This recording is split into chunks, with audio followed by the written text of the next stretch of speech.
Representatives from Fiji's mangrove communities journeyed to North Queensland, Australia to connect with Australia's First Nation communities, to share traditional knowledge and discuss how their peoples are tackling climate change through innovative livelihood projects. This is a story of cultural exchange, sustainability, and the power of community. So the primary goal of the exchange program was basically to take a group of community members from within our project sites and expose them to another country or another community which was undertaking basically similar projects or similar activities in their own communities. And this was a perfect mixed blend between our communities and the First Nation communities, where beyond just cultural heritage, we're conducting very similar work in both the spaces.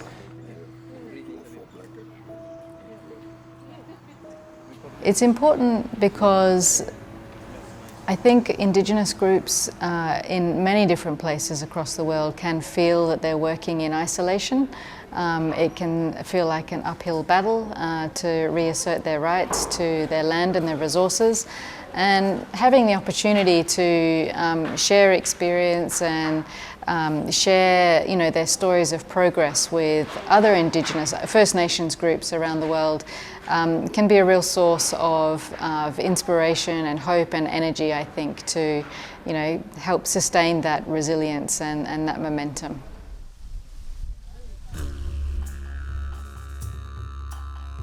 The act of actually restoring those wetlands is a combination of modern science and cultural knowledge, and I find that it's a powerful thing when those can complement one another with respect. And I think that's pretty much the success that we've had here with our partners. They've respected our cultural knowledge and we've respected the science, which has benefited the whole process of caring for this country. It's still in a bad way. There's still lots of noxious weeds here, and there's still lots of work to be done, particularly in restoration of wetlands. The experience that we had with the Fijian community over the last couple of days has been fantastic. It just reiterates that all sea people, Indigenous people with sea country, are all facing the same issues around climate change, and where we can provide support to one another, to knowledge where we've really established that link. And I just want to give a thank you to all the organisations involved in bringing these beautiful folks from Fiji over to our country, and it was just an honour to share with them what we do here and share some of the challenges and successes that we have. If people can learn from us and then we can learn from them fellows, that's just a bonus, I reckon. And I'm looking forward to maintaining that relationship. Like this, it's got to go over. That's it, yeah. That's a good one, look at this. Hey, coming back. Hey! Good one. The particular moment that stood out for me is how the children respect their elders, and the elders are at the forefront of the development. They are leading the way. The trip has been an eye-opener with lots of learning for me, that I hope that I can take back to my Vanua and hopefully share what I learned from there and maybe incorporate into Vanua. First of all, the thing of opening a resource center, similar to what they have in Australia. We think of opening that not only for tourists, but our future children who might be able to learn for what we have, what our history is about and who we are, where we come from. Indigenous people of Australia, the way they are using the conservation, like it's from the adult, it's from the youth, and everybody take part in those things. From Australia, we can say they all well set up. The nursery is set up, resource center, they all set up properly. One thing I learned from that, especially for the Kwangi tribe, how they preserve their culture and they use their intellectual property rights to preserve and convert it to money by bringing in the tourists to come and visit the area. To my personal view and my responsibility here at the OKFS board, it broadened my focus in trying to conserve our traditional culture.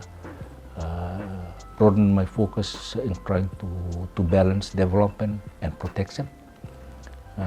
It also broadened my experience in regards to align the Toki people, to engage them in the work of restoration, to go together with development. Yeah, for me it's been really learning every day. I think for me a really big thing is listening. We come in, especially as a scientist, come in with very much preconceived ideas on restoration, on monitoring and how we do it. And it's really sitting back and I think and listening, a lot more traditional owners. I think also the other key thing I've really heard, which isn't such a big issue in Australia, is around that community, a need and community livelihoods for mangrove communities, and that's a different pressure that in Australia we don't have because our mangrove systems are protected. So really, how do you grapple with some of these different pressures? We have different pressures in Fiji, and then some of them are very much the same. So that's been a really key learning. So this type of exchange for Greening Australia and to strengthen these conservation partnerships and traditional owner partnerships across the Pacific, really important from what I see. I think from a high level where we're trying to all do the same thing. Ultimately we're trying to restore these really vital coastal ecosystems, capture carbon in these ecosystems and also potentially create a monetary exchange, I guess, that's going to support these communities as well. So we're all really aligned in what we're trying to do here.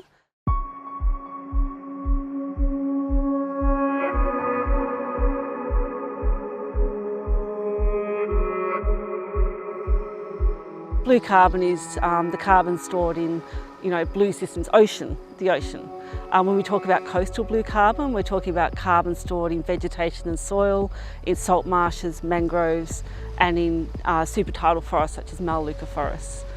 Within those blue carbon ecosystems, it captures carbon at a greater rate than what we'd see in green carbon sort of rainforest ecosystems.